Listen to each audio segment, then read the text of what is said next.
I have been watching anime since I was a teenager, though actively I've only really been watching anime since the spring 2015 season. In that time, I have finished over 200 different shows, and that number continues to climb. Out of these 200 shows, only 20 of them have managed to get a 10 out of 10 rating from me. Only 2 of them are isekais, one being That Time I Got Reincarnated as a Slime, the second being our topic for today.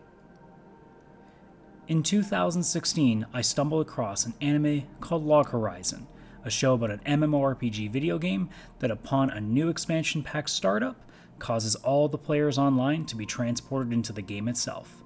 Now this isn't the original stuck in a video game anime. That goes to the surprisingly less talked about Dot Hack Sign, while most people default to Sword Art Online as the original. But in my opinion, as presumably the third entry into this now crowded genre, Log Horizon takes the formula and molds it into their own creative vision, one that is less about beating bosses, going through dungeons, and acquiring raid items, at least in the first season, and more about creating a second life there, and all the things society would need to be able to function on a daily basis. Instead of being all about life and death, the show takes a more slice-of-life approach, and certainly a more comical approach than its two predecessors. And with 2 seasons done and a third one scheduled to air in October, it seems like the perfect time to go over what has become one of my favorite anime series of all time.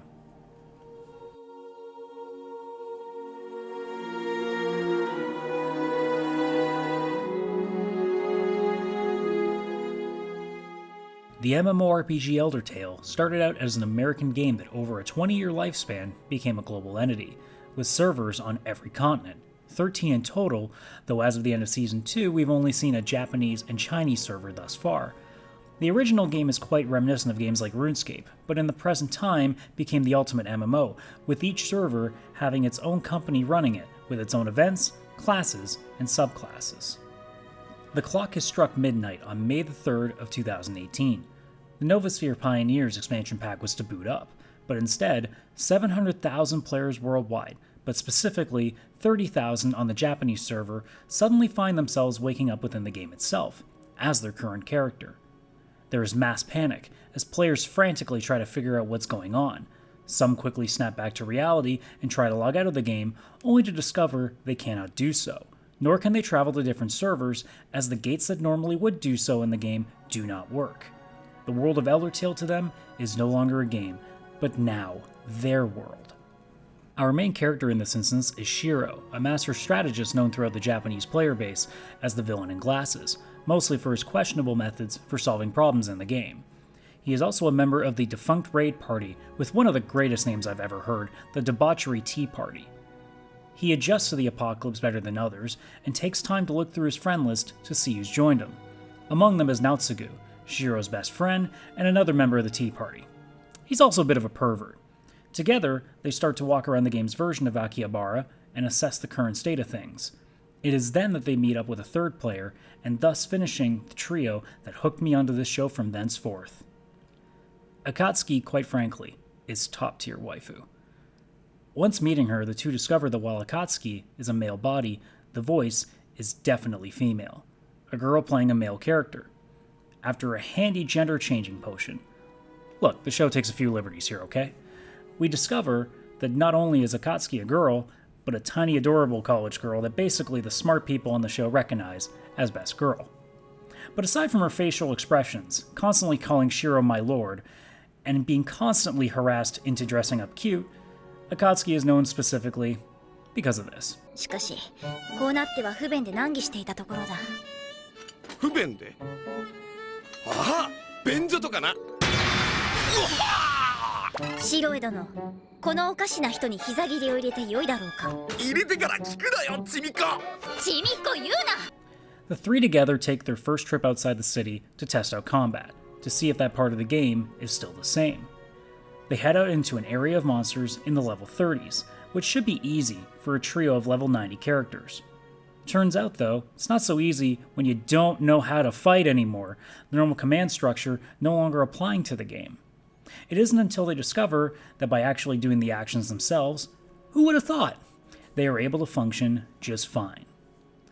Without spoiling too much of the anime's plot in the first 2 seasons, as time goes on, the trio of Shiro, Naotsugu, and Akatsuki explore more and more of the world they're already extremely familiar with, and attempt to adapt to the world as best they can. Shiro, however, is thinking much bigger than that.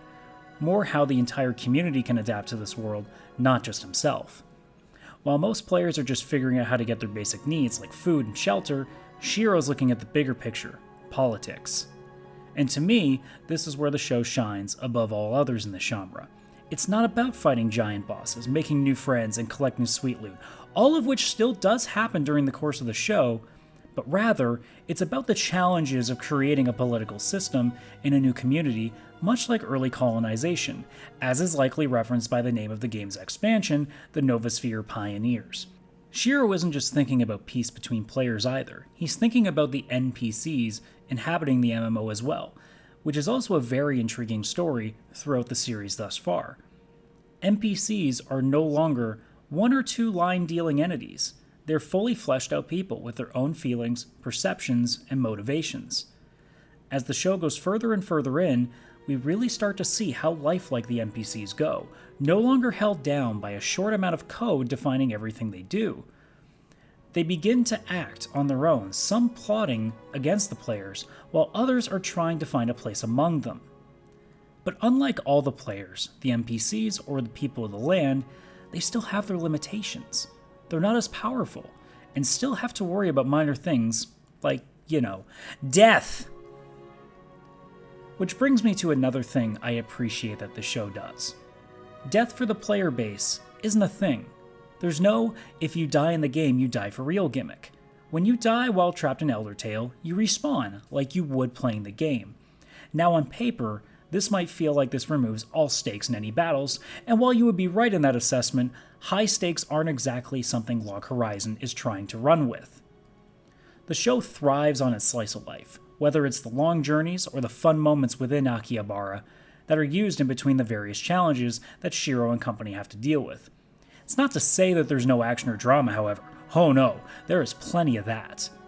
Fights are pretty well mapped out, not overly flashy or complicated, however, as it's mostly the characters spamming abilities as necessary during battles. And there's certainly no shortage of drama either, whether it's rescuing lower level players from abusers, forging peace with the NPCs, or dealing with a massive army of monsters caused by not finishing a seasonal quest. And to quickly talk about Season 2's drama, without getting into spoiler territory, I will say one thing. There are a lot of cool ideas in the second season, though personally I will admit, I really don't like the big evil player guild angle that the second season runs through. Granted, it isn't the main focus during the season, but it's one that whenever it pops up, it kinda takes away from what I love about the series. It stops becoming about adapting to the world, and a more typical good versus evil story, which the entire first season doesn't really have. That season as well, in my opinion, is not up to par with the first, as I personally rate the first season a 10 out of 10, the second, though, only at an 8. It's still a very good show, but it misses the mark a few times. As we bring this video to a close, I want to finish on what, in my opinion, is the defining thing for me when it comes to Log Horizon, and that's the lightheartedness the show has. Whether it's the facial expressions and over-the-top mannerisms, the barrage of jokes, silly insults, and comedy gags, or just every time Akatsuki knees Naotsugu in the face whenever he tries to say the word panties. While the show does some incredible work in writing interesting and fresh storylines, with characters that are easy to latch onto, it's the show's great ability to make me laugh and smile that I will remember most. Whether it's Akatsuki and Naotsugu's antics, Marielle and Henrietta's need to hug people, for different reasons, overly used anime tropes like Shiro constantly pressing his glasses whenever he says something that demands your attention, Nyanta ending almost every sentence with nya. 取ってつけたような猫語は健在ですね。班長。何を言ってるにゃ。これは我々猫人族の公式語尾だにゃ。Rudy playing the role of the overly elegant guy who thinks he knows everything, but is constantly thwarted by his peers. Or some of Season 2's characters, like the over-the-top excited Kaname, or the overly flirtatious Tetra, who's totally a girl, guys, They and the rest of the cast offer so much in the fun department, which makes the added story and drama complement things so damn well. So even if you're put off by the idea of watching an isekai, or if you're just really burned out from shows like, say, Sword Art Online, Log Horizon to me is a much better version of the trapped in a video game genre, and in my opinion, the best series in that genre with a little challenge for the crown.